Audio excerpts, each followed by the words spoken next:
Ladies and gentlemen, American Jury and Bulldog Nation, as always, we lead with Trump news if we've got some, and we do. Trump beats every single potential Republican primary opponent by 47%. How do you like those apples? The cringing of all of them. Chris Christie wants to challenge him. Go ahead, Chris Christie. End your political career, which I think it's already ended. Trump's lawsuit, that woman who said that she groped him, he groped her and all that stuff, dismissed. And then the other one she just walked away from. Just walked away. It's unbelievable. I tell you, as I've said during the campaign and then his administration, it's hard to feel sorry for a billionaire who has an ego. But I swear I have felt sorry for Trump from day one how he's been treated. It's unprecedented in American history how that guy's been treated. Trump calls them all sellouts and losers, all the people who voted for the infrastructure bill. Remember, there were Republican senators led by McConnell, Mitt Romney, Sasso and company. And then you had the Republican House members who also voted for it. This only made it because of these Republicans. They always do it. They always do it. He called Murkowski the disaster of Alaska. I love that. When I run for governor, I'm running for governor, I'm going to have to come up with nicknames of all my primary opponents. Trump blasts McConnell on infrastructure. You know, I'm glad Trump has finally saw the light when it comes to McConnell. And I welcome everybody in the Republican primary for governor to tell the voters of Kentucky, where do you stand on Trump and McConnell? Where do you stand? Where do you stand? All of you that are thinking about running, you know who you are. I will go ahead and publicly state right now, I am against McConnell. He is bad news for Kentucky. He's been bad news for this country. He is just one of the swamp. And he turned on the president when we needed him the most. He's a professional politician. Yeah, we all voted for him because he ran against McGrath. Ooh, really tough choice there. A poll shows that the GOP has its widest midterm margin in 4 decades going into this. There's a lot of time left, but nothing's going to get any better. Joe Biden's a train wreck. He doesn't know how to put the train back on the tracks. It's going off the cliff. Steve Bannon indicted.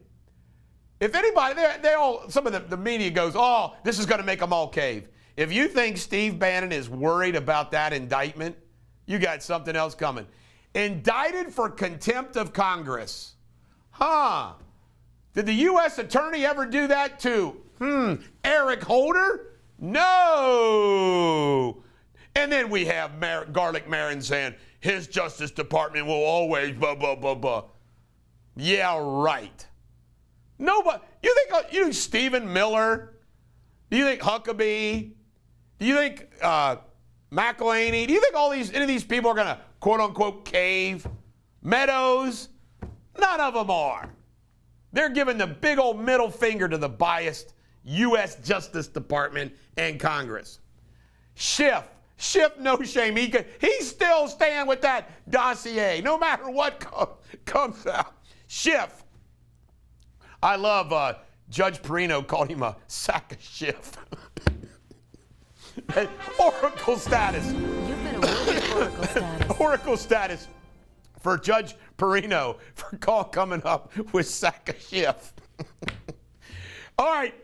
You can't make this up. A bank regulator that Biden's appointed, Soli Omarova, you ready for this? She's on record of saying 1 bank, the Federal Reserve, 2, no private bank accounts. No private bank accounts.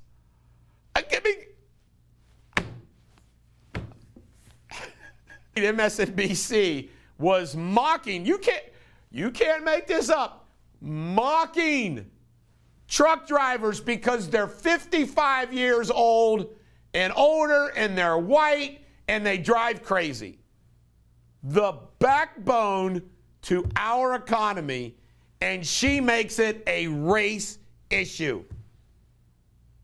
Speaking of MSNBC, I think she's from MSNBC. Her name's Stephanie something. I don't watch any of those shows, but she's now been given the nickname Stephanie Antoinette. She has come out and said the Americans could handle these higher inflation food prices. Remember, Marie Antoinette was famous for saying the French could eat cake. She lost her head. FBI, your FBI and mine, dedicated to fighting, no, not crime, diversity. They were hacked. Fake emails go. Our FBI gets hacked. Fake emails go out. Enes Kanter, I'm going to give him Oracle status. This guy, first he fights Turkey. Now he's fighting the NBA themselves and Taiwan. He put free Tibet on his shoes, and the NBA told him not to do it. So, black players, NBA players are allowed to have Black Lives Matter and other stuff on their jerseys, but this guy can't put free Tibet on his shoes. And as he points out, Taiwan's not China. And guess what? The head of Taiwan has thanked him for his bringing some attention to it.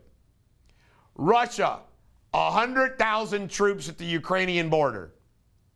Biden won't do a damn thing. Cargo ships are stuck in California ports now 17 days is the time it's taken to get them unloaded. We need some more white men over 55 years old with a truck. Mexican cartel. You cannot say Mexican cartel anymore because it hurts the Mexicans' feelings. ALEC Baldwin, this Mo Ron solution, jackwagon of the day, he says, well, I think we should have police now on sets to make sure the guns are handled. Wait a minute, I thought you were about the funding the police. Now we want cops on movie sets to make sure some Nimrod like you don't shoot somebody? I'll tell you, today's show, do you believe all this stuff I'm laying down on you?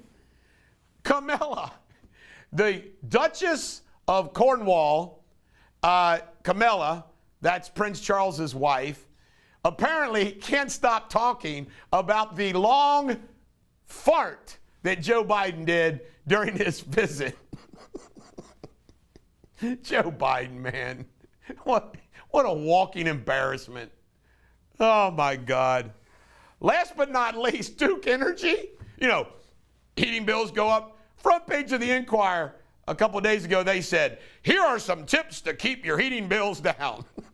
Yeah, turn your heat off and put on some clothes and huddle. I mean, God. Oh, my goodness, ladies and gentlemen, American Jury and Bulldog Nation. I'm not laughing because this is funny. I'm laughing because it's just so bad. It's just so bad.